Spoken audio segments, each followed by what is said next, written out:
Dear Tita L, good evening po sa inyo at sa mga tagatangkilik ng programa. Ako po si Elaine ng Balibago, Pampanga. Sumulat po sana ako para mangulit, humingi ng payo tungkol sa pinagdaraanan ko ngayon. Ganito po kasi yun. Meron po akong childhood best friend na naging sweetheart, then naging strangers, panumandali, tapos naging friends na ulit kami. Kasi po, magkababata kami and sabay kaming lumaki, pero ahead siya sa akin ng isang batch sa school. Nung third year high school ako at fourth year siya, naging mag-girlfriend-boyfriend po kami. At legal po kami sa mga pamilya namin, pero naghiwalay kami nung college. Parang nawalan kami ng time sa isa't isa dahil sa eskwela. Tapos, kapag nagkikita kami, parang boring na. Nakakatawa kasi pareho kami ng nararamdaman. Pareho din naman naming napansin na parang di masaya yung itinatakbo ng relasyon namin. Kaya nung third year namin sa relasyon, mutual po ang decision namin na maghiwalay.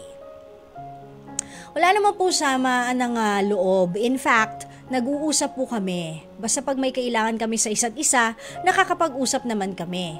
Kapag may gathering, yung same circle of friends, wala naman po kaming ilangan. Hanggang sa unti-unti na po ulit kaming nagkalapit nung graduating na ako. At siya naman, nag-work na sa City Hall. Lagi po kasi siyang may uwing pagkain tuwing may kainan sa opisina. At sa akin niya palaging ipinapasalubong. Para daw may snack ako pag nag-aaral ako sa gabi. Wow!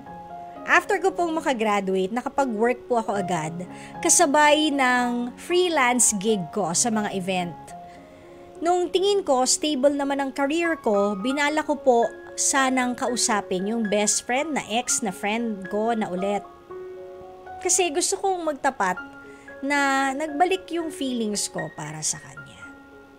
Pero mga ilang panahon pa lang ng contemplation ko, gumala siya sa akin sa bahay at merong ibinalita. Yung matagal niya na raw pong nililigawan sa opisina, sinagot na siya. Grabe. Nanlamig ako noon, tapos yung mga labi ko nanginginig ng kusa. At that time na nagkikwento po siya. Genuinely masaya naman po ako para sa kanya, pero syempre, ipokrita ako kung sasabihin kong okay lang ako. Ayoko na po sanang tambayan tong feelings na to. Idagdag pa ang anxiety at panic tuwing nakikita ko siya, lalo na pag magkakasama kami. Tama po kaya yung naiisip ko na sabihin ko pa rin sa kanya yung tungkol sa feelings ko, tapos saka ko hingin sa kanya yung cooperation na kung pwede lang, distansya na lang muna sa isa't isa and maghihil na muna ako kasi ang sakit po talaga eh. May kasama pang huhu yun ha. O layuan ko na lang siya ng bigla, yung walang pasabi kung bakit, yung parang galit-galitan, ganorn. Not so me po, kasi huhu, haha.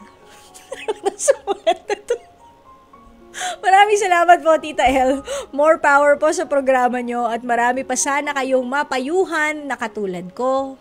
Hanggang dito na lang po and God bless, Elaine ng Pampanga. O yung mga nasa TikTok tsaka FB Live, labas na ang mga comment ninyo ha, magbasa tayo. Pero alam mo, Elaine ng Pampanga, kasi sabi mo, 'di ba, childhood friend, childhood sweetheart, best friend, and everything. Siguro he wouldn't mind kung sabihin mo yung tunay na nararamdaman ng puso mo kasi kilalang-kilala nyo ang isa't isa. Para rin siguro maintindihan niya kung bakit ka lalayo kasi labis ka rin namang nasaktan. Pero dapat you have to make it clear sa kanya na sinabi ko sa'yo yung totoo. hindi para balikan ka. Sinabi ko sa'yo yung totoo para maintindihan mo lang ang pinagdadaanan ko na syempre kahit paano, ay syakit naman nun, hindi ba? So dapat i-explain mo rin sa kanya, oy bestie XT. Ang hirap no, bestie XT Frenny, ganyan. Hindi mo na alam kung anong tawag sa kanya, di ba? So, sabihin mo sa kanya na akala ko pa naman magiging tayo ulit, kaya lang meron ka palang ibang napupusuan, yung palang pagtingin mo sa akin talagang kaibigan lang, medyo na-develop kasi, bumalik kasi ulit yung feelings, akala ko magkakabalikan tayo, pero sa kabila ng pagiging asyumera ko at assumptionista, diba, maligaya ako para sa'yo at hindi ko to sinasabi sa'yo para balikan mo ko at mag-break kayo ng current girlfriend mo. Sinasabi ko lang to sa'yo para magkaroon lang tayo ng konting space. Hihinga lang ako sa iyo ng konti or medyo magdi-distance lang ako sa iyo ng konti para mag-heal din naman ang puso ko. Ganon. Be honest. Kasi kung if you really know each other that well, at sabi mo nga kahit naman nung nag-break kayo, wala kayong ilangan, edi I guess he would appreciate your honesty. Hindi ba? So, maging honest ka na lang din kaysa sa sabi mo nga, the second option is so not you, na bigla ka na lang mawawala na parang bula. Bigla ka na lang as in kaput. Diba? As in nawala. So, I guess the first option would work to your favor. Kasi kapag nag-heal naman na yan, feeling ko naman saglit lang yan nagawa mo nga hindi ba? 'Di ba? Nagawa mo nga nung una yung breakup na nagkabatuhan na kayong dalawa o nagkaboringan na kayong dalawa. So I guess ano rin 'yan, you'll get over it. Although masakit.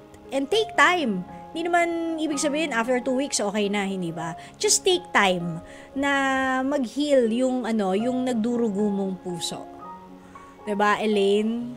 Grabe. Parang kanta ni Ella May Saison. Alam niyo yun?